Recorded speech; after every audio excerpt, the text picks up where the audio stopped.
વિમલ છે.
બીજી લાઈન ચલાવો આગળ જોડાઈ દે આગળ આગળ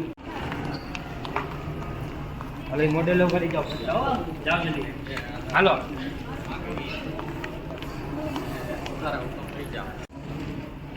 ચાલો ત્યાં ઉભા રહી જાઓ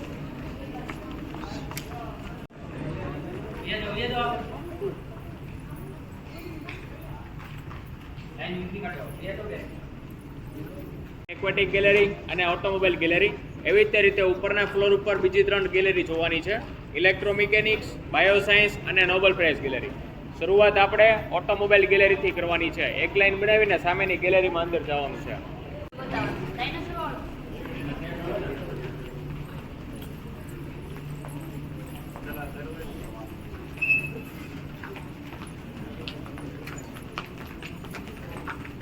ચલો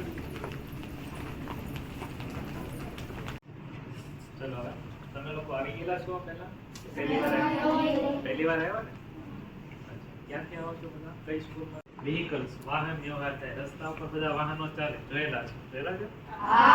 પહેલાના ટાઈમમાં કેવા વાહનો હતા, અત્યારે કેવા વાહનો છે, એની અંદર કેવા પ્રકારના એન્જિન હોય, પહેલાના ટાઈમમાં કેવા એન્જિન હતા, એ બધી વસ્તુ આની અંદર જોવાની છે. એટલે કે જ્યારથી ચક્રની શોધ થઈ, પૈડાની શરૂઆત થઈ, ત્યારથી લઈ અત્યારે જે આપણે એન્જિનનો ઉપયોગ કરીએ, જે વાહનોનો ઉપયોગ કરીએ, જે લેટેસ્ટ ટેકનોલોજી છે, એ બધી વસ્તુ આની અંદર તમારે જોવાની છે. અલગ અલગ 3 કેટેગરીમાં આખી ગેલેરીને ડિવાઈડ કરેલી, જળ, જમીન અને હવા. ને ત્યાં જે ચાલતા બધા વાહનો વિશે આપણે જોવાનું. તો ઓટોમોબાઈલ એટલે કે ઈસવીસન પૂર્વે 700 750 વર્ષ પહેલા ઈરાક બાજુ રાજા થઈ ગયા, કિંગ બિલાલ પહેલા.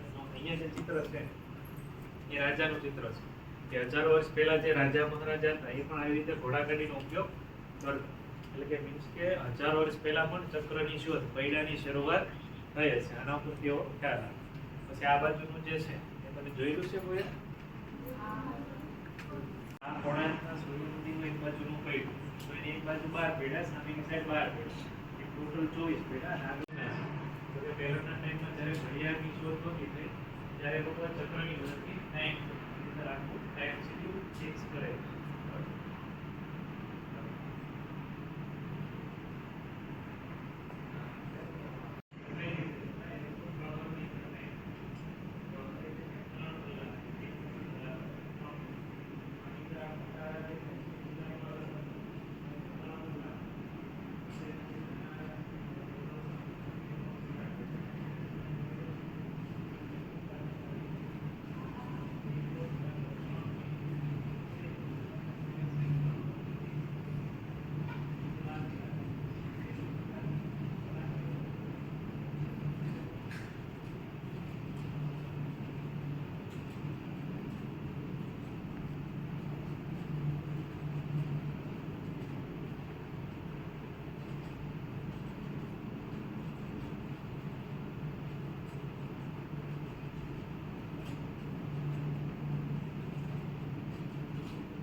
આના સીટ ઉપર અહીંયા જે લોકો બેઠા તો જે ધુમાડો હોય લોકોના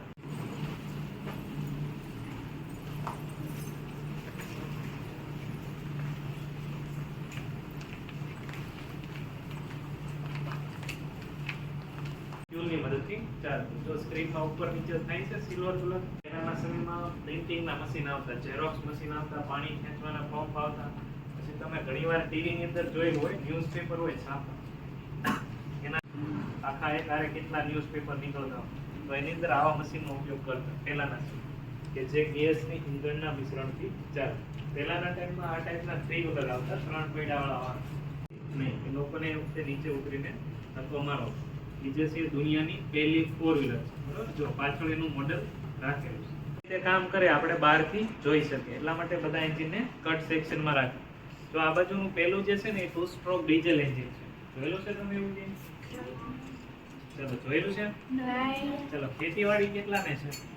વાડી છે કોઈની? ખેતર? ચલો ખેતરે કોઈને કૂવો છે? કૂવો? કૂવામાંથી પાણી ખેંચવા માટે આવા મશીનનો આપણે ઉપયોગ કરીએ. જોયેલું છે? ચાલો આપણે શેરડીનો રસ પીવા જાય ખ્યાલ છે? તો અહીંયા પાછળ આ ટાઈપનું મશીન હોય, સિસોડાની અંદર એ લોકો ઉપયોગ કરે. ઈ જે છે ને એ ડીઝલ એન્જિન, પાણી ખેંચવાની અંદર એ શેરડીના રસ કાઢવામાં એ જગ્યાએ એ લોકો આવા એન્જિનનો ઉપયોગ કરે. પછી એના પછીનું જે છે એ ટુ સ્ટ્રોક પેટ્રોલ એન્જિન, જે જૂની બાઇક આવતી બજેજ, મોપેડ, લુના, એ બધી બાઇકમાં એ બીજા નંબરના એન્જિનનો ઉપયોગ થાય. પછી અહીંયા ત્રીજું જે છે એ 4 સ્ટ્રોક પેટ્રોલ એન્જિન, એટલે અત્યારે જે બધી બાઇક આવે, એક્ટિવા હોય, એક્સેસ હોય, સ્પ્લેન્ડર, એ બધી બાઇકમાં ત્રીજા નંબરના એન્જિનનો ઉપયોગ થશે. પછી અહીંયા જે છે એ રેડિયલ એન્જિન છે, તો કે જે નાના વિમાન હોય ચાર્ટર પ્લેન, કે જે પ્લેનમાં 2 થી 4 જણા બેસી શકે એટલી કેપેસિટી વાળા જે પ્લેન છે એની આગળની સાઈડ ગોળ પંખો કરતો જોયેલા છે નાના વિમાન, તો એની પાછળ આ ટાઈપનું એન્જિન હશે, રેડિયલ એન્જિન. બરાબર, અહીંયા આપણે જોવા માટે 5 પિસ્ટન સિલિન્ડર રાખેલા, એને જેટલી વધારે તાકાત જોઈએ એ બંને હેવી ડ્યુટી એન્જિન, એટલે કે જે જગ્યાએ વધારે તાકાતની જરૂર હોય, બળની, ફોર્સની જરૂર હોય એ જગ્યાએ બંને એન્જિનનો ઉપયોગ થાય. જેમ કે મિલિટરી ટેન્કર હોય, પછી દરિયાની અંદર જે ચાલે બધા વાહનો, બોટ, સ્ટીમર, જહાજ, તો એ બધી જગ્યાએ. પછી ઇન્ડસ્ટ્રી હોય, ફેક્ટરી, તો એની અંદર મોટા મશીન હોય કારખાનાની અંદર, તો એ બધાને રન કરવા માટે પણ આ બંને એન્જિનનો ઉપયોગ થાય. અહીંયા આપણે નાના મોડલ રાખેલા છે, આવી રીતે મોટા પણ એન્જિન આવે, એક રૂમ જવડે. બરાબર, પછી મોટું જે છે V6 એન્જિન છે, કે જેની અંદર V શેપમાં 3 પિસ્ટન સિલિન્ડર હોય, 6 પિસ્ટન સિલિન્ડર હોય, 3 આ બાજુ હોય, 3 સામેની સાઈડ, એ બધા V શેપમાં હોય, એટલે એનું નામ છે V6 એન્જિન. તો એનો ઉપયોગ ક્યાં થાય? તો કે જે સ્પોર્ટ્સ ને રેસિંગ કાર, લેમ્બોર્ગિની, ફરારી, મસ્ટેંગ, જે બધી ફૂલ સ્પીડમાં કાર જતી હોય, સુપર કાર, એ બધી કારની અંદર V6 એન્જિનનો ઉપયોગ થાય. એવી રીતે V2 એન્જિન આવે કે જે સ્પોર્ટ્સ રેસિંગ બાઇકની અંદર યુઝ થાય. છેલ્લું જે છે એ ઇનલાઇન 4 સિલિન્ડર એન્જિન. તો અત્યારે રેગ્યુલર રસ્તા ઉપર બધા વાહનો ચાલતા હોય, કાર છે, 4 વ્હીલર છે, બસ, ટ્રક, એ બધાની અંદર એ છેલ્લા નંબરના એન્જિનનો ઉપયોગ થશે. બરાબર, આ બધા અલગ અલગ એન્જિન.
ત્રણ ગેલેરી છે. ત્રણેય ગેલેરીમાં આપણે આટો બાર ને પાંચ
સૂર્યપ્રકાશની હાજરી જોવા મળે ને એના આધારે દેખાડેલા છે. સૌથી ઉપરનો છે ને એને કહેવાય ફોટિક ઝોન. શું કહેવાય? ફોટિક ઝોન. બરાબર. તો ફોટિક ઝોનના 200 મીટર સુધી આપણને દરિયાની 200 મીટર સુધીની ઊંડાઈમાં આપણે જોઈએ તો સૂર્યપ્રકાશ આપણને પૂરતા પ્રમાણમાં જોવા મળતો હોય. બરાબર. તો જે જીવોને સૂર્યપ્રકાશની જરૂર પડતી હોય બધા આપણને ફોટિક ઝોનની અંદર જોવા મળશે. એમાં સૌથી પહેલા તમે જુઓ શાર્ક દેખાણી, પછી જેલીફિશ છે, દરિયાઈ કાચબા છે, એ બધા જીવો આપણને સૌથી ઉપર જોવા મળે જેને આપણે કહીશું ફોટિક ઝોન. બરાબર. પછી ત્યાંથી 200 મીટરની ઊંડાઈથી નીચે આવે દરિયાનો જે વચ્ચેનો ભાગ કહેશું એને કહેવાય ટ્વીલાઇટ ઝોન. શું કહેવાય? ટ્વીલાઇટ ઝોન. તો એની અંદર દરિયાના બધા મોટા જીવો મોટા ભાગે આપણને અહીંયા જોવા મળશે. આમાં જો વેલ દેખાડેલી છે. ક્યાં જોવા મળે છે?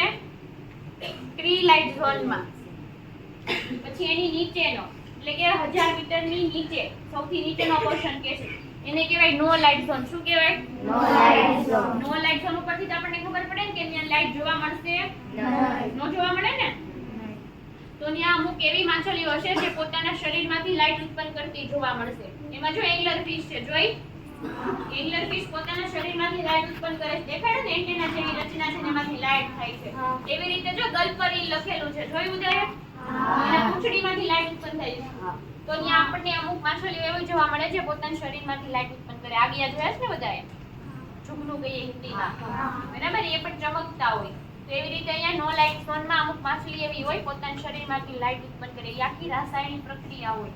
બરાબર. જેના લીધે એ લાઇટ જેમ ચમકતી જોવા મળે. તો સૌથી પહેલા આવે પ્રાઇમરી પ્રોડ્યુસર્સ. પ્રાથમિક કક્ષાના ઉત્પાદકો કહેવાય આને.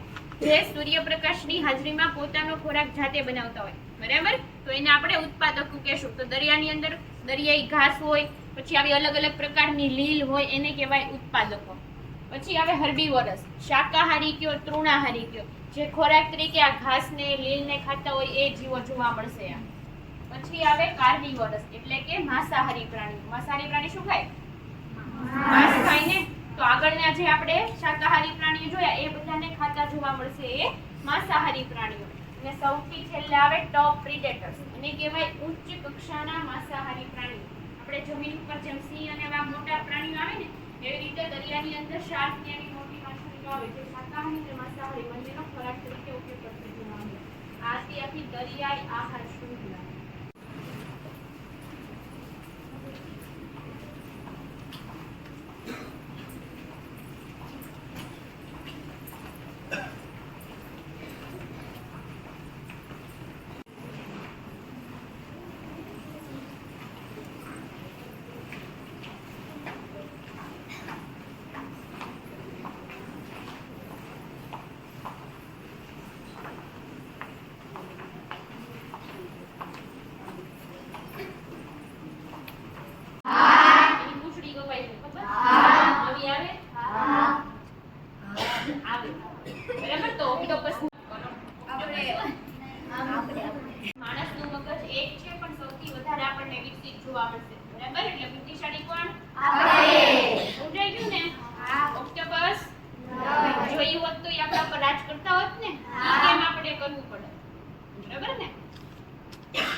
તમે સોનાબેનમાં છો કોના છો સોનાબેન છે ને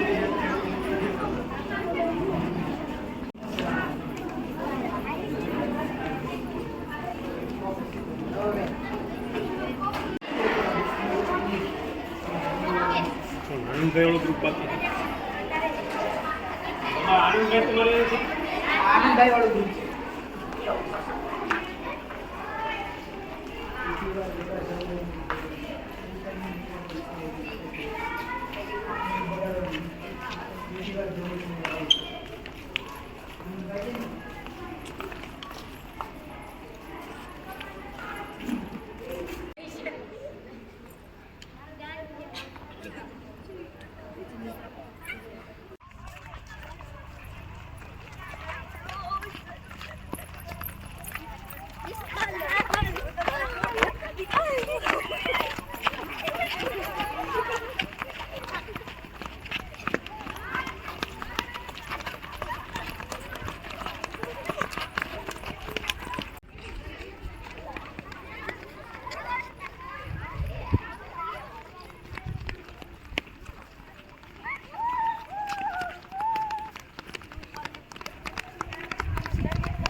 ઇલેક્ટ્રિસિટી એટલે કે વિદ્યુત અને મેગ્નેટિઝમ એટલે કે ચુંબક એ બેને આપણે જોડીએ તો એના સમન્વયથી આપણે ઘણી બધી વસ્તુ છે એ બનાવી શકીએ તો એ બધું આપણે અહીંયા જોવાનું છે હવે આની શરૂઆત આપણે કરીએ તો અહીંયા આગળ ફ્રેન્કોઇસોફ્સ્કીનું જનરેટર છે કે જે સૌથી પહેલું જનરેટર એની અંદર સંગ્રહ પામે એટલે એ ગોળો આખો પ્રકાશિત કરે એટલે પહેલાના ટાઈમમાં જ્યારે બલ્બ નહોતા ત્યારે આ જનરેટરનો છે બલ્બ તરીકે ઉપયોગ કરતા પછી અહીંયા આગળ બેન્જામિન ફ્રેન્કલિનનો લાઇટનિંગ રોડ છે લાઇટનિંગ એટલે શું ખ્યાલ છે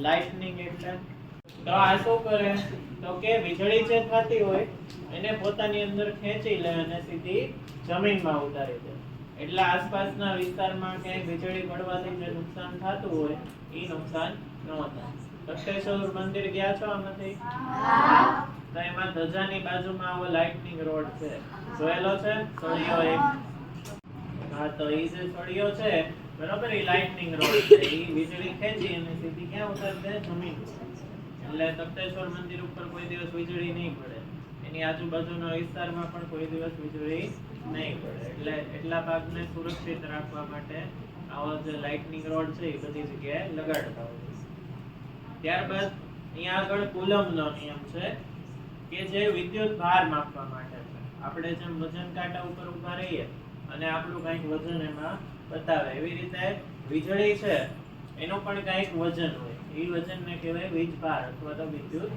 ભાર અને એના સૂત્રની મદદથી આપણે માપી શકીએ પછી ઓહમનો નિયમ છે કે જે વિદ્યુત પ્રવાહ અને અવરોધ માટે છે હવે વિદ્યુત પ્રવાહ અને અવરોધ એટલે શું કે માની લો આપણે આ બેનને કહીએ તમારે ઊભા થઈ અને સામે જવાનું છે અને તમને બધાને હું કહું કે તમે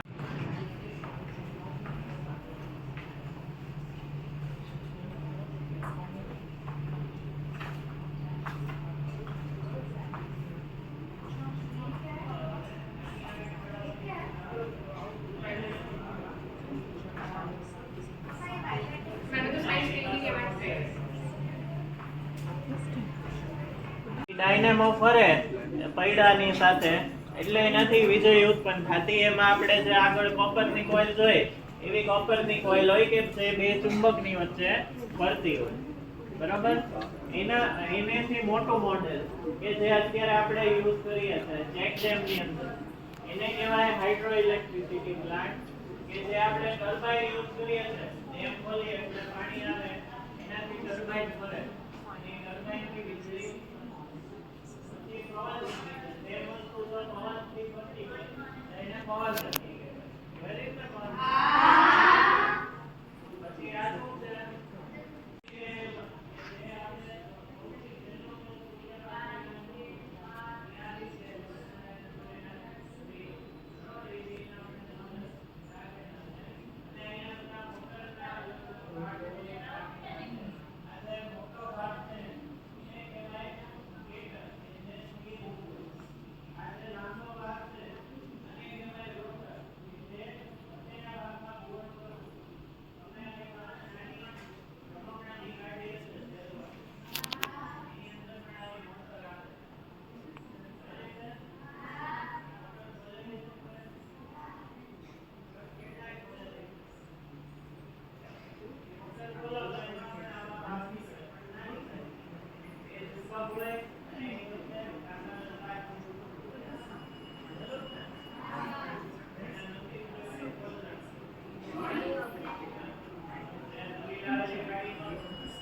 MRI machine or magnetic resonance imaging scanner uses a superconducting magnet that creates a strong magnetic field to scan the human body in high detail.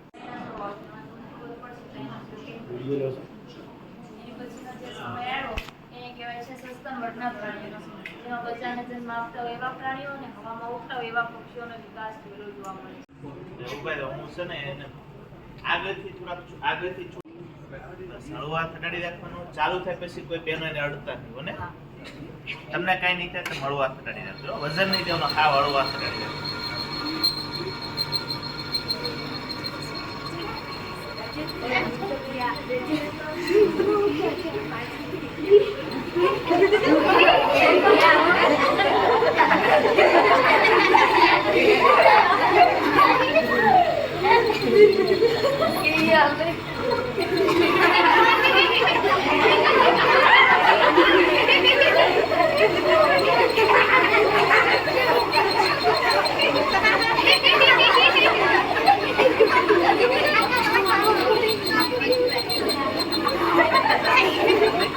એમ તો મોટું ફેરો દેખાડો બધા.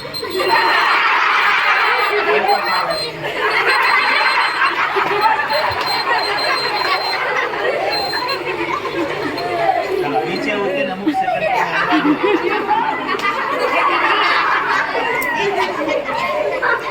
સ્ટેટિક ચાર્જ, એને ગુજરાતીમાં સ્થિર વિદ્યુત ઊર્જા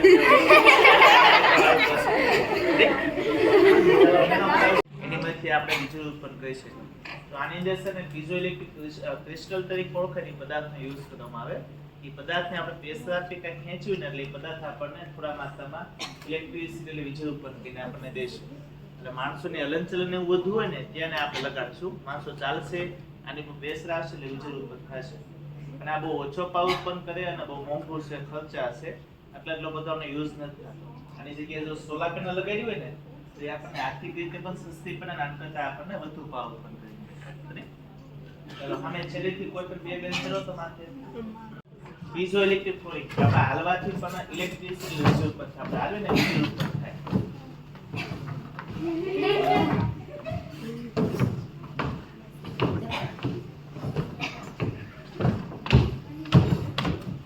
ચાલો હવે જો ચેન પોલને અડવાનું નથી, કાચને પણ અડવાનું નથી. પેલું કાચનું ટેબલ છે ને ફરતે બધા ઉપર છે, એટલે શું થાય કે ઘર્ષણ ન થાય ને એના કારણે તેની સ્પીડ બહુ વધી જાય. જાપાને અત્યારે 600 કિલોમીટર પર અવરની સ્પીડ એચીવ કરી છે. એ 1 કલાકમાં 600 કિલોમીટર તક ના. અને જાપાન સિવાય ચીન છે, દક્ષિણ કોરિયા છે, એ બધા દેશો મેગ્લોટરનો યુઝ કરે છે. અને આપણે ભારતમાં અમદાવાદથી મુંબઈ વચ્ચે બુલેટ ટ્રેન બને છે, કામ ચાલુ છે બુલેટ ટ્રેન. એ ટ્રેનિંગ ચુંબકની મદદથી હવામાં રહેશે પણ ચાલશે ઇલેક્ટ્રિક સપ્લાયની મદદથી. એટલે એ ટ્રેનની સ્પીડ હશે 300 થી 350 કિલોમીટર પર અવરની સ્પીડ. એ બુલેટ ટ્રેન અને આ મેગ્લેવ ટ્રેન. ને બુલેટ ટ્રેન આપણે 2028 સુધીમાં બની જશે એમ કહે છે. અત્યારે એનું કામ ચાલુ છે.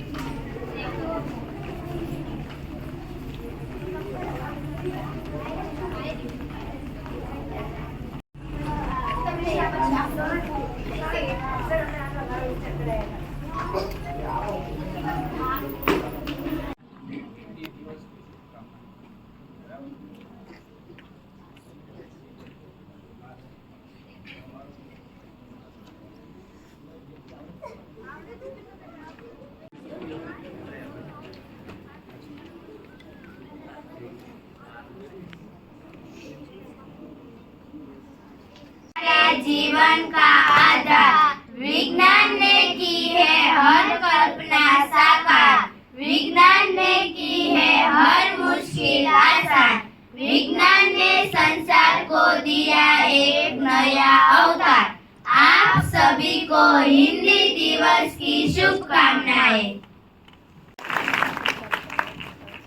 हूँ मैं बेटी मैं तारा बनूंगी तारा बनूंगी मैं सहारा बनूंगी मैं मेहनत करूंगी अपने पाँव चलकर मैं दुनिया को देखूंगी मैं दुनिया को समझूंगी बेटी हूँ मैं बेटी मैं तारा बनूंगी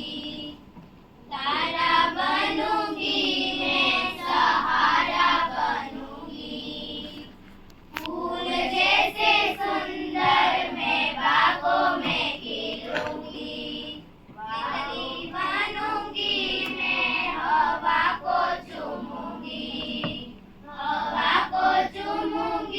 मैं नाचूंगी गाऊंगी बेटी हूँ मैं बेटी मैं तारा बनूंगी। કેમ હવા જઈ નથી આવતો સર ને મેડમ કીધા ના એટલે આપણે ગોઠવાઈ જવાય ને ચાલો રાવો મેડમ સાથે બીજી કઈ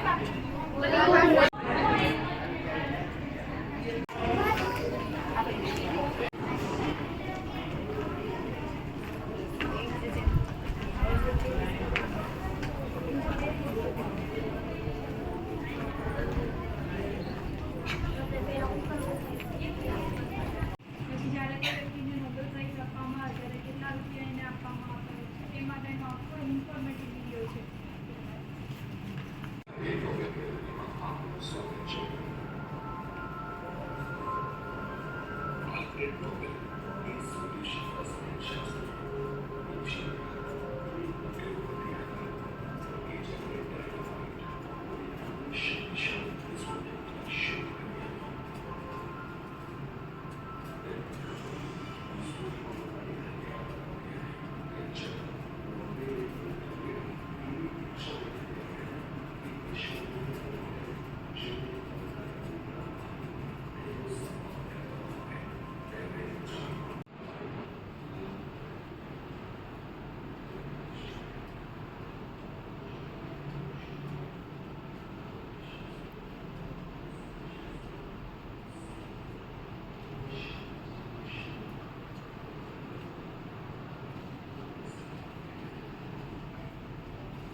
લઈને માણસ સુધીનો જે વિકાસ થયો છે એ દર્શાવેલો છે. સૌથી નીચેના છે બધા એક કોષીય પ્રાણીઓ છે. અમીબા, પેરામીશિયમ, બેક્ટેરિયા, વાયરસ એ બધા સૂક્ષ્મ જીવોનો સમાવેશ થાય છે. જેને તમારે 8મા વાળા અને 7મા વાળા ભણવામાં આવે છે. એની પછી જે પ્રાણીઓનો વિકાસ થયો બધા છે ઈતરડી. અમીબા એક કોષીય સજીવ છે. પતંગી, કીડી, મકોડો, માખી, મચ્છર, પછી ભૂંગળા જોયા છે? વીછી જોયા છે? તીર જોયું છે? કરચલો જોયો છે? કેવા એક કોષીય હાડકા વગરના પ્રાણી છે. જેમાં આવી બધી માછલીઓ તમે નીચે જમીને આવ્યા. ત્યાં બધા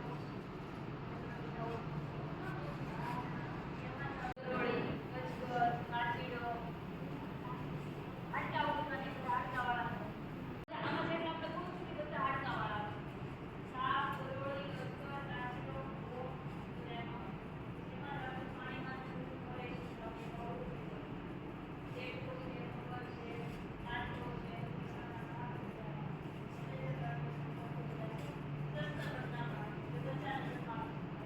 ગાય, ભેંસ, બકરી, માણસ, જંતુ, બધા એમાં આવે છે. તમે બધાને ઓળખો.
દેખાતું હોય.